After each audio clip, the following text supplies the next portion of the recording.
Welcome to my channel. Thumbnail చూసారు కదా!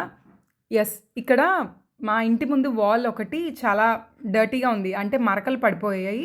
So, అది ఎంత క్లీన్ చేసినా పోవట్లేదనమాట. అందుకని చెప్పని దాని మీద పెయింట్ వేద్దామని డిసైడ్ అయిపోయాను. ఫస్ట్‌లీ నిన్న మార్నింగ్ నేను 12:30కి ఒక షార్ట్ పెట్టాను. కాలమ్ డిజైన్స్ గ్రానైట్ స్టెప్ మీద వేశాను అని చెప్పని. అదే కాలమ్ డిజైన్స్ నేను వాల్ మీద కూడా వేద్దామని చెప్పని స్టార్ట్ చేసి కూర్చున్నాననమాట. కానీ వన్స్ బ్యాక్‌గ్రౌండ్ అది వేసేసిన తర్వాత కోలమ్ డిజైన్ వద్దు అనుకుని, సరే ఇంకా డిఫరెంట్‌గా ఏదైనా ప్లాన్ చేద్దాం అనుకుని, వర్లీ ఆర్ట్ అప్పుడు మైండ్‌లోకొచ్చింది. అందుకని వర్లీ ఆర్ట్ నేను ఫోన్‌లో సెర్చ్ చేశాననమాట. దాన్ని బట్టి నేను కాన్సెప్ట్ తీసుకొని మామూలుగా ఇట్లా అయితే వేశాను.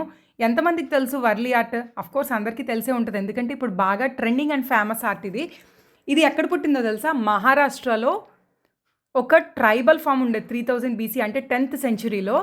ఆ ట్రైబల్ ఫామ్ వాళ్ళ రెగ్యులర్ లైఫ్ స్టైల్ ఎలా ఉంటది, ఏంటి అనేది మనకి ఈ ఆర్ట్ రూపంలో చూపించారనమాట.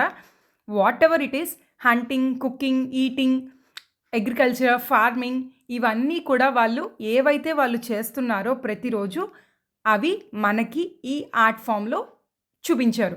యాక్చువల్‌గా వాళ్ళు ఇది మోనోక్రోమాటిక్ వేలో అంటే చాలా మినిమల్‌గా యూజ్ చేసి ఆర్ట్ ఫామ్ అనేది మన ముందుకు తీసుకొచ్చారనమాట.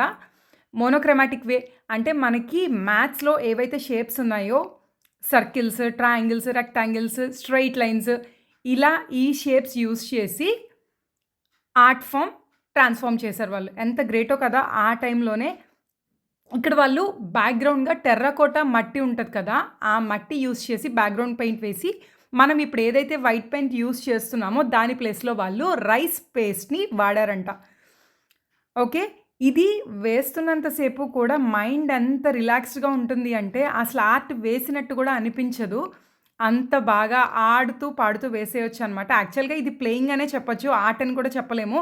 ఎందుకంటే ఆడుతూ, పాడుతూ వేసేయొచ్చు కాబట్టి ఆడుకుంటూ డిఫరెంట్ మ్యాథ్స్‌లో మనం షేప్స్ తోటి, ఫార్ములాస్ తోటి ఎట్లా అయితే ఆడుకుంటామో, వాళ్ళు ఇలా ఆడుకున్నారనమాట.